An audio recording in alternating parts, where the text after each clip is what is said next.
And we're back with our analysis, and always an honor to have with us His Excellency Ambassador Dr. Mohamed Hegazy, former assistant to the Foreign Minister. Your Excellency, thank you so much for coming, and as we continue the analysis of the Iran-Israel conflict, and as the President has always reiterated the importance of freeing the Middle East region from weapons of mass destruction. So this has been crystal clear, Egypt's advocacy for a weapons of mass destruction free Middle East that would definitely serve as a catalyst in order to for the renewed international dialogue to cope. Indeed, Tahrid, I do agree with you that the prescription given by the President for a Middle East free of weapons of mass destruction is the key to stability to this region, not through using military force and attack on the sovereignty of other nations. The world is witnessing now a very crucial moment in which warmongers in Israel are dragging the whole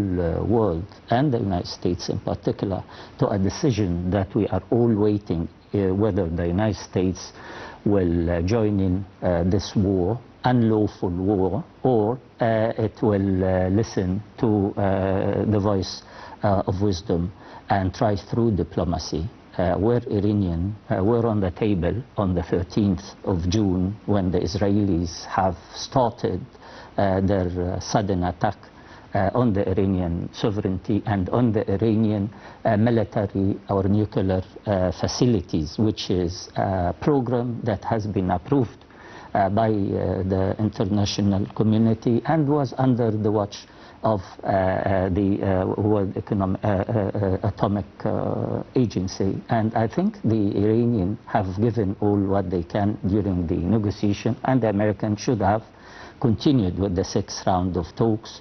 But what happened is that the Israelis have dragged the situation to this confrontation, which is very dangerous to us all, not only to the Israelis and the Iranian, where the attacks, the mutual attacks, have shown an expensive war that if it continued like that, it will mean destruction all over. And if the United States decided to join in, as many are expecting, although there is resistance somewhere in the American decision-making process and institutions, particularly in the Congress, maybe we can hear about a renewal of the diplomatic talks, which we hope. Otherwise, all will be under threat. The Americans will be dragged to a war. You can't start a war. Russia-Ukrainian war started for almost 4 years now. Even Gaza was a very limited Palestinian. Hamas is now dragging us to the 2nd year in a row. So you start a war and you don't know when it ends. And this war, if the international community should not restrain the Israelis and also refrain the Americans from joining in, situation will go into a regional war, which we will all pay an expensive and hefty price. The American bases in the region, the oil and gas resources in the Gulf, and many other constraints that worries me the most. Also the the maritime ways in the Strait of Hormuz, the Bab el-Mandeb, the Mandeb Strait in the Red Sea, and the outlet of the Red Sea. And all the international trade will be affected. The energy security will be under a lot of pressure. Europe, which is now suffering from the Russian-Ukrainian war and its impact on the oil and gas and the energy security issue in Europe will be doubled. And I think the outcome also may not be as it is expected. The Fordo nuclear installation is the name of the game, as they say now, and it is prohibited by international law to attack a nuclear facility because of radiation and the impact of the population and the region in general. And as it is what they call it, the top of the nuclear facilities in Iran, one should expect ramifications that is beyond our way of control. Yeah. Yes, yes. In light of the intensifying regional crisis, of course, the Egyptian diplomacy is working very hard. His Excellency Foreign Minister Dr. Badr Abdelati held phone conversations earlier in the day, Wednesday, with the Iraqi Deputy Prime Minister and also with Foreign Minister, along with the Saudi Foreign Minister as well, the Bahraini Foreign Minister. So discussions are focusing on mainly the urgent efforts, what could be done now. Your Excellency, what's the next scenarios to contain the situation? I think the world community has expressed their position. Even the European nation, France, England, and Germany have announced the importance of restraining the American decision to join this war. Second, within the United States itself, there is resistance from different sources, and many, of course, supports the joining in to the Israeli attack on Iran, and this is in itself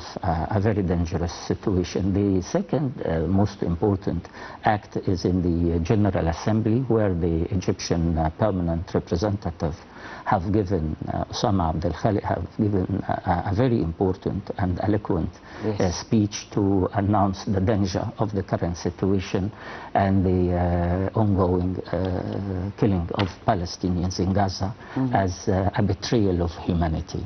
And this is a very striking moment where we have all to join hands to prevent wars. Wars can start, but nobody knows when it will end and what is the impact on civilians, on resources, on the future to come, and on the American presence also in the region. But still, there is people who are talking about America trying to topple the regime in Iran and control the oil wealth of Iran, similar to their attack on Iraq a couple of years ago in the second Gulf War, and this will be the second war that the United States will gain access, full access to Iran. So we're not talking about a destruction of nuclear facility or preventing Iran from access to civilian nuclear activities, but it is toppling the regime, and the regime in Iran is resisting the Israeli attacks, but to how extent the American joining the war will lead to that. With the wisdom surrounding this picture, with the efforts of people and countries like Egypt, like say Qatar has sent also a message. The UN Security Council is silent, unfortunately. The organ that is to address peace and security in the world are silent, and this in itself, among the many elements that our permanent rep in front of the General Assembly speech, he denounced the silence of the Security Council, the body that is in charge of peace and security, and he called for the change of the current structure of the veto decision in the Security Council. Back again to the American... Could the UN use its emergency vote to galvanize the serious peacekeeping efforts? Not for now. I mean, they've been silent, and they will remain silent, as it has been described that many actors in the Security Council have prevented the Council from debating the issue even. Although many of the European and the G7 have tried as much to denounce the Iranian civilian nuclear facilities and program, which is the legal right of all United Nations members to own their own civil nuclear facilities. Even a full enrichment process of uranium, but to a certain level, like 3 to 5%, not to 20 or 60 as it is in Fordo. The Russians intervened with their mediation, and they intervened also to obtain or to gain back the access of the Iranian enriched uranium so that they can allow the civilian program to work. But one has to say that Fordo itself, as an enrichment facility, is under the supervision of the IAEA. It is under the supervision of World Monitoring System and under the camera of the agency. And this is in itself another danger, not only the radiation, but the people working there, as well as the international monitors or observers working there. So we are in a moment which we have passed before. We passed that before the Iraqi war. We could have prevented this war. We have the Afghan war, and we could have prevented millions of people and destruction of wealth.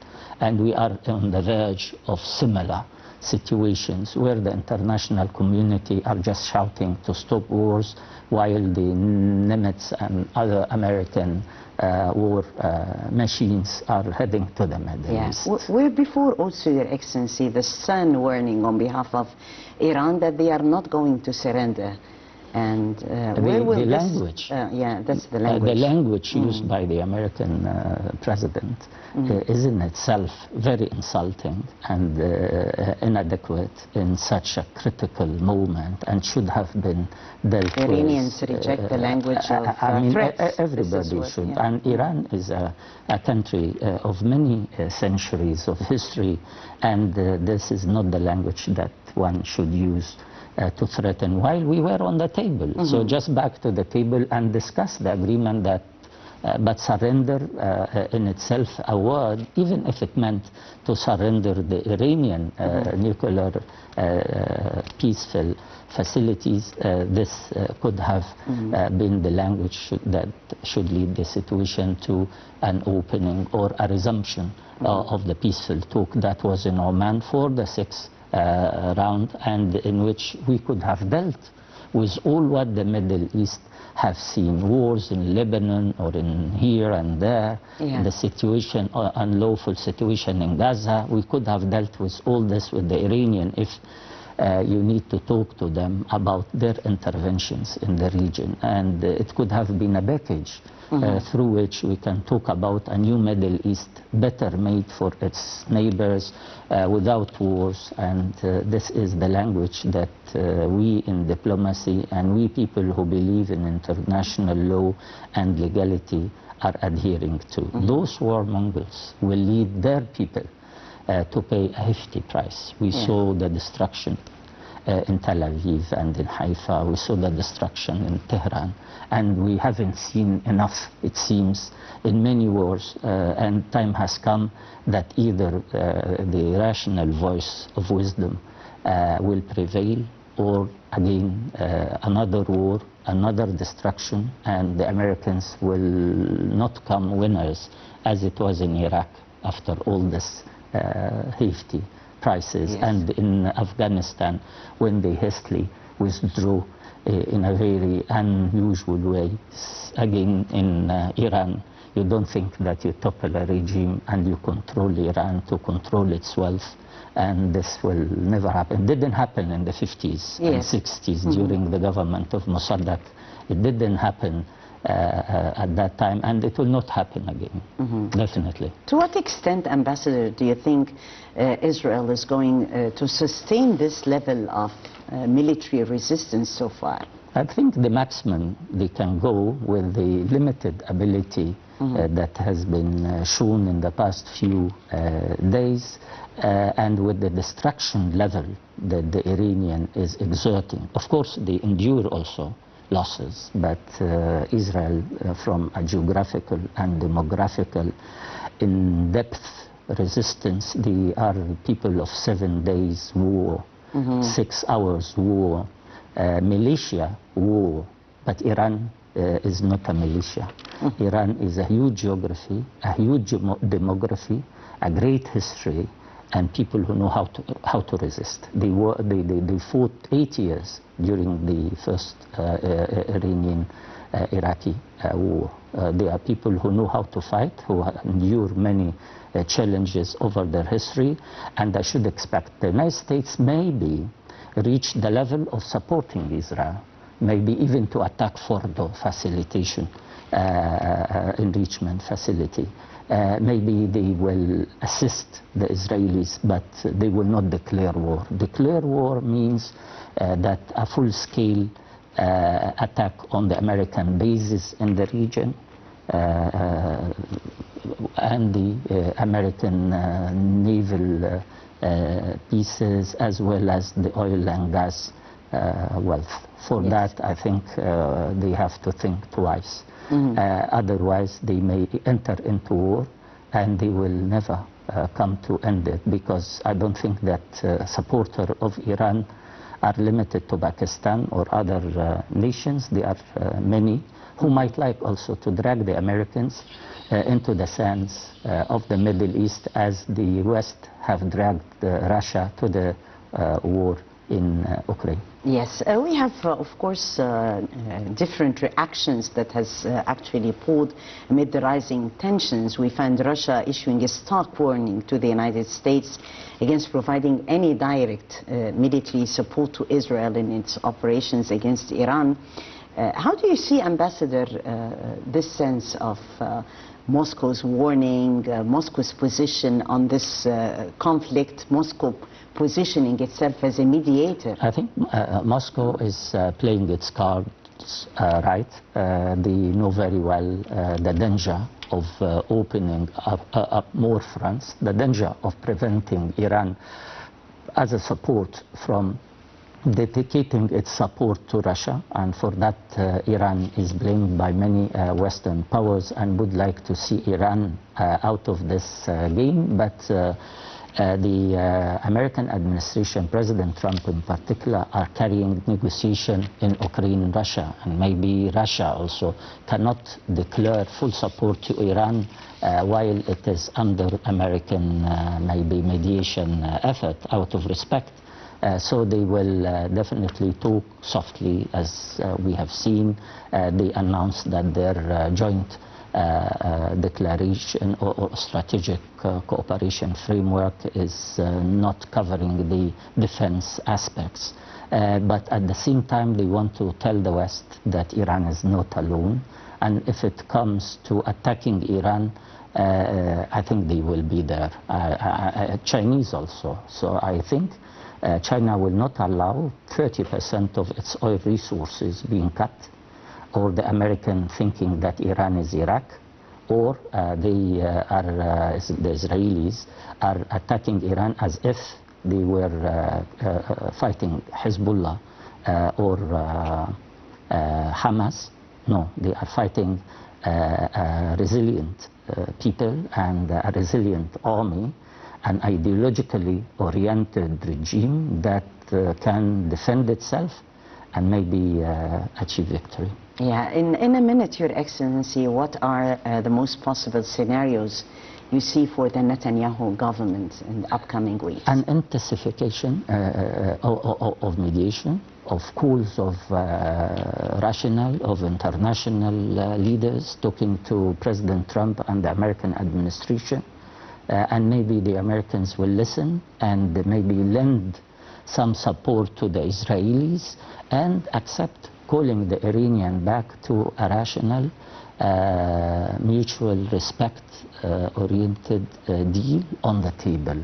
Otherwise, if they want to join hands with the Israelis in attacking Iran, that will open a gate where the Americans, following the Israelis to harm their neighbor, their supporter and strategic allies, particularly in the Gulf states, where the outcome of this attack may, in the long term, show that they might end and topple the regime in Iran.